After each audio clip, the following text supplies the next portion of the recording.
Bismillahirrahmanirrahim. Assalamualaikum warahmatullahi wabarakatuh. Waalaikumsalam warahmatullahi wabarakatuh.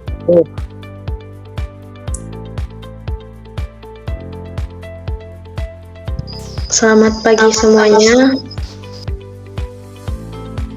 Pagi. Alhamdulillahirrahmanirrahim. Marilah kita panjatkan puji syukur kepada Allah Subhanahu wa Ta'ala karena telah memberikan rahmat, kesehatan, dan keselamatan sehingga kita bisa berkumpul pada hari ini. Yang terhormat kepada Bapak dosen pengampu IPA MISD, Bapak Rohmat Widianto MPD, dan teman-teman yang berbahagia.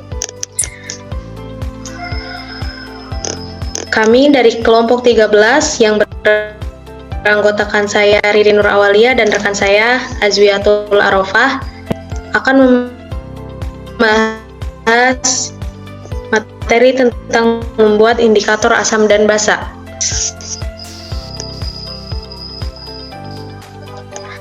Nah, materi yang pertama akan dibahas oleh Azwiatul Arofah.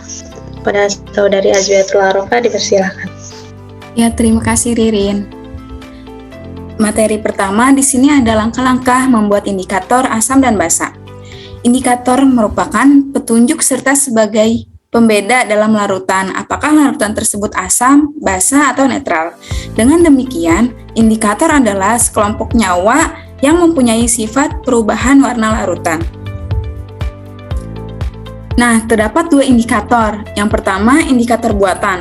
Indikator buatan adalah indikator asam basa yang telah dibuat di laboratorium atau di pabrik-pabrik kimia yang telah diuji keakuratannya. Menurut Idiwati, indikator buatan adalah zat yang akan berubah warna sesuai dengan tingkat keasaman larutan. Nah, yang kedua ada indikator alami. Indikator alami merupakan indikator yang dibuat dari bagian tumbuhan yang berwarna dan dapat berubah warna ketika dalam suasana asam atau basa. Warna yang dihasilkan adalah warna yang terkandung dalam tumbuhan itu sendiri dan bergantung pada jenis tanamannya. Nah, jenis-jenis indikator buatan. Yang pertama itu ada indikator universal. Yang kedua ada pH meter dan yang ketiga ada kertas lakmus. Indikator universal yaitu kertas indikator universal dapat digunakan untuk menentukan nilai pH suatu larutan. Kertas indikator universal mempunyai 4 buah garis warna kuning, hijau, jingga, dan jingga kecoklatan. Kertas indikator tersebut dicelupkan pada larutan yang akan ditentukan nilai pH-nya. Ketika sudah tercelup, warna-warna pada kertas akan berubah warna. Keempat garis warna yang berubah dicocokkan dengan skala pH dari 0 sampai 14 yang terdapat pada kemasan kertas indikator. Nah, di sini kita bisa lihat ya teman-teman. Ini gambar dari kertas indikator universal. Terus selanjutnya ada pH meter. pH meter adalah suatu sel elektrokimia yang memberikan nilai pH dengan ketelitian tinggi. pH meter terdapat elektroda yang sangat sensitif terhadap molaritas ion H+ dalam larutan. Sebelum digunakan, pH meter dikalibrasi terlebih dahulu dengan larutan standar yang sudah ditentukan pH-nya. Nah, di sini kita bisa lihat ya teman-teman, gambar dari kertas pH meternya. Nah, selanjutnya ada kertas lakmus. Kertas lakmus adalah strip kertas yang dipakai untuk indikator pH berdasarkan warna berlainan yang dicelupkan pada larutan asam maupun basa. Kertas lakmus dibuat dari kertas saring yang diberi ekstra lumut. Kertas lakmus yang mengalami perubahan warna menandakan sifat dari larutan tersebut. Nah, ini kertas lakmus ya teman-teman. Nah, terus selanjutnya terdapat 3 jenis kertas lakmus, yaitu kertas lakmus merah, kertas lakmus biru, dan kertas lakmus netral. Kertas lakmus merah. Penggunaan kertas lakmus merah saat akan melakukan uji kebasaan, lakmus ini mengalami perubahan warna menjadi biru di dalam larutan basa. Kertas lakmus merah akan tetap berwarna merah di dalam larutan asam. Contoh perubahan zat dari kertas lakmus merah menjadi biru adalah pembersih lantai baking soda dan lainnya. Nah, terus kertas lakmus biru. Penggunaan kertas lakmus biru saat akan melakukan uji keasaman, lakmus ini akan mengalami perubahan warna menjadi merah di dalam larutan asam. Kertas lakmus biru akan tetap berwarna biru di dalam larutan basa. Contoh perubahan zat dari kertas lakmus biru menjadi merah adalah jeruk nipis, cuka, asam nitrat, dan lainnya. Nah, terus selanjutnya kertas lakmus netral. Kertas lakmus netral akan mengalami perubahan warna merah pada suasana asam dan perubahan warna biru pada suasana basa. Kertas lakmus netral bisa menentukan senyawa asam dan basa secara serentak, sehingga pemakaiannya lebih efektif. Dan selanjutnya, di sini ada jenis indikator alami, yaitu ada kunyit, kulit manggis, kol ungu, dan bunga bougainville. Nah, di sini kita bisa lihat ya teman-teman, perubahan warnanya dan indikator alaminya. Di sini ada kunyit, larutan asamnya kuning, berwarna kuning, dan larutan basanya krem. Terus ada kulit manggis, larutan asamnya kemerah-merahan, dan larutan basanya biru kehitaman. Terus di sini ada kol ungu. Kol ungu itu larutan asamnya merah muda dan larutan basanya biru muda. Bunga bougainville. Nah, larutan asamnya itu merah muda dan larutan basanya itu berwarna nila.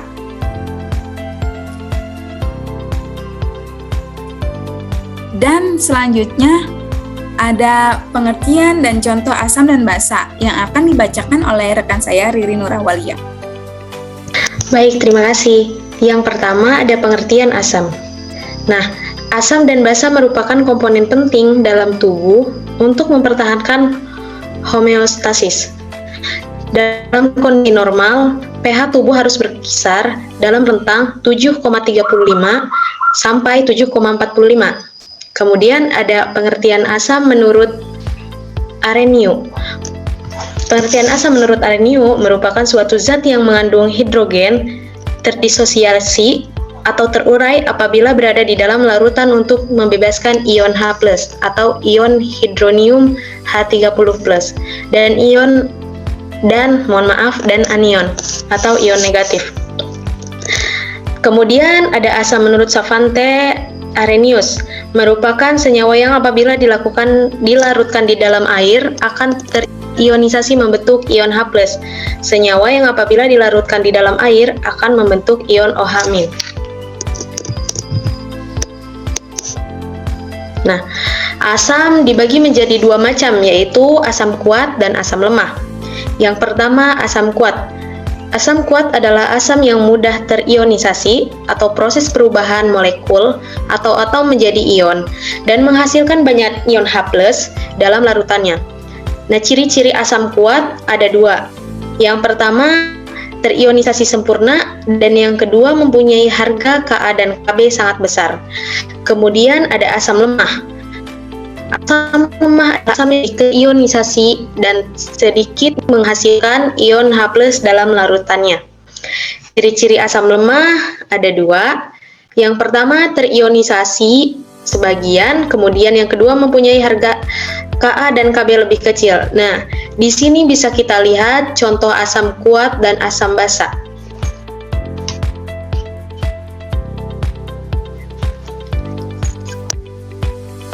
Mohon maaf, asam lemah. Nah, berikutnya ada ciri-ciri asam. Yang pertama, ciri-ciri asam rasanya asam, kemudian dapat mengubah warna kertas lakmus biru menjadi merah. Yang ketiga, mempunyai pH atau derajat keasaman kurang dari 7. Yang keempat, dapat menghantarkan listrik atau termasuk larutan elektrolit. Kemudian yang kelima, dengan logam tertentu dapat menghasilkan gas hidrogen dan bersifat korosif atau merusak bahan-bahan benda-benda yang dikenainya. Nah, di sini bisa kita lihat beberapa contoh asam. Yang pertama ada asam malat yang terdapat pada buah stroberi. Nah, di buah stroberi ini terdapat asam jenis malat. Kemudian yang kedua asam karbonat yang terdapat pada minuman soda. terdapat pada Fanta, Sprite, dan Coca-Cola. Kemudian yang ketiga ada asam asesat, biasanya yang terdapat pada cuka. Yang keempat asam tartat yang terdapat pada buah pisang, dan asam lemak yang terdapat pada biji bunga matahari. Selanjutnya ada pengertian basa. Kata basa atau alkali berasal dari bahasa Arab, yaitu alkuili yang berarti abu. Larutan basa memiliki rasa pahit dan bersifat pulsatif. Basa adalah zat yang dalam air dapat menghasilkan ion hidroksida atau OH-. Ion hidroksida terbentuk karena senyawa hidroksida dapat mengikut satu elektron pada saat dimasukkan ke dalam air. Basa dapat menetralisasi asam atau H+ sehingga menghasilkan air atau H2O.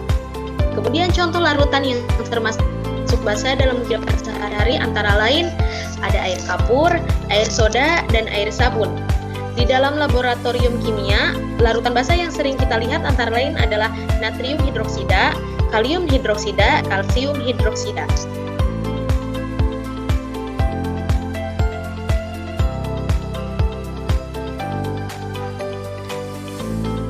Selanjutnya ada contoh basa. Aluminium hidroksida terdapat pada deodoran dan antasid. Kemudian contoh basa yang selanjutnya yaitu magnesium hidroksida yang terdapat dalam obat-obatan urus-urus dan antasid. Yang ketiga, kalium hidroksida yang terdapat pada mortar dan plaster. Kemudian yang terakhir, natrium hidroksida yang terdapat pada itu adalah contoh basa yang terdapat pada bahan-bahan dan obat-obatan dalam kehidupan kita sehari-hari. Demikian presentasi dari kelompok kami. Saya sebagai moderator mohon maaf atas kekurangan yang terjadi selama berlangsungnya acara diskusi kami pada pagi hari ini. Terima kasih. Wassalamualaikum warahmatullahi wabarakatuh. Waalaikumsalam warahmatullahi wabarakatuh.